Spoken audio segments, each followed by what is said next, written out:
If I was to ask you, what's your most favorite computer component, what would it be? For me, it's the video card, hands down. And today, I'm looking at the HIS R9 380 IceQ X2 video card. The box it comes in is definitely very cool looking. It doesn't have any pictures of the product on it, but lots of features and specifications about it. Included is a little note here telling you how to properly install the video card. As well, they include an installation CD, a user's manual, a case badge, and information on how you can register the product.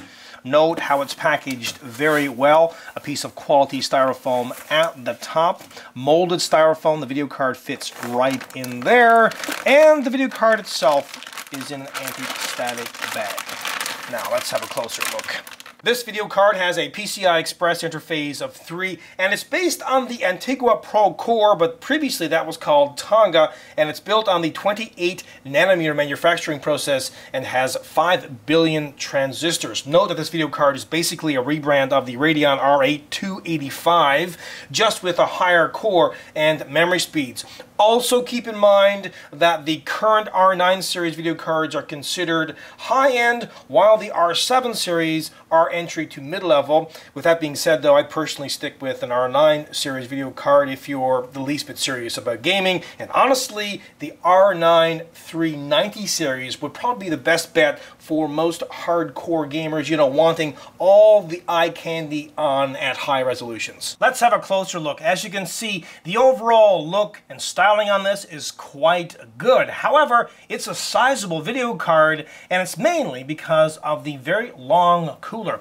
If you look here at the back, the printed circuit board stops here, but the cooler continues. It is 27 centimeters long by 14 centimeters high by 4.2 centimeters wide. The cooler itself, though, is pretty darn impressive. Is HIS's own IceQ X2 cooler, which comes with many aluminum fins, heat pipes, and it has a copper base plate which comes in direct contact with the GPU. Also, they have two 90mm fans which will have no problem dissipating the heat. Now, personally, I prefer blower style fans on these video cards, and the main reason is they port the warm air out the back of the case.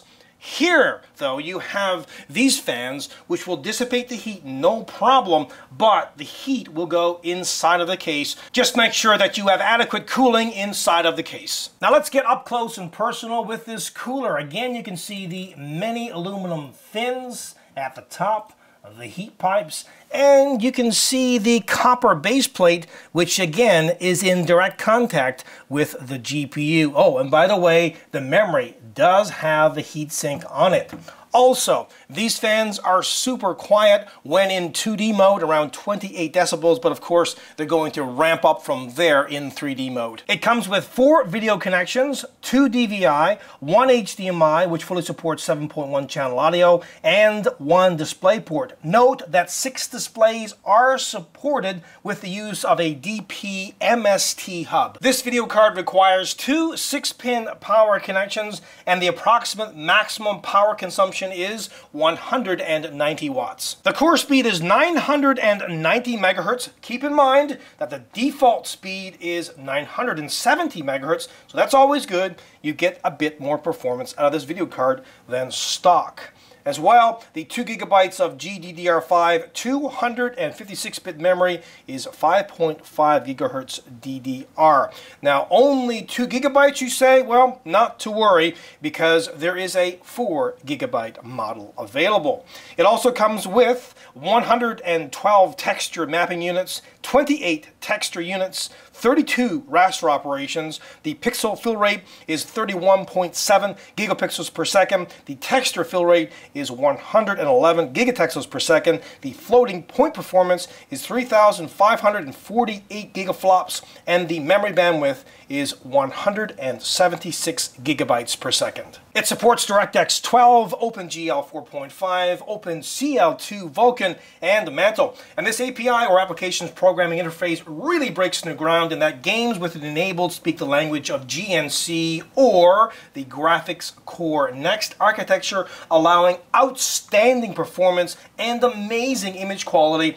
And essentially this means developers have an outstanding tool to supercharge graphics. As well, ultra resolutions up to 4K are possible, and that's 4 times that of regular HD. It has AMD True Audio technology for amazing sound quality, and AMD App Acceleration, which improves performance of everyday tasks such as web browsing, office applications, and video rendering.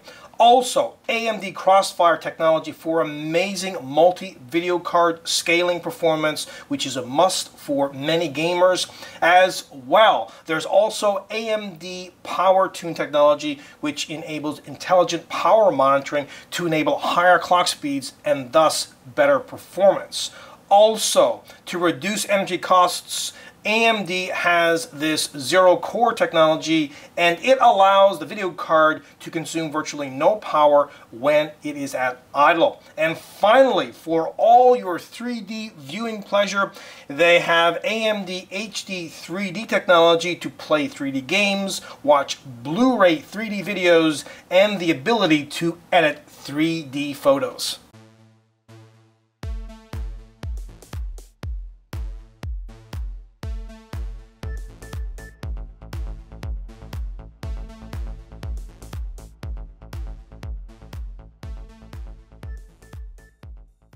Awesome video card? Yes, indeed it is. But there is one disadvantage to this particular model, and that's the memory. Only 2 gigabytes. You would really want to go for the 4 gigabyte model if you're doing any kind of large resolutions, because it's really going to bog down when it comes to gaming. But other than that, this is a kick-ass product. Until next time, take care.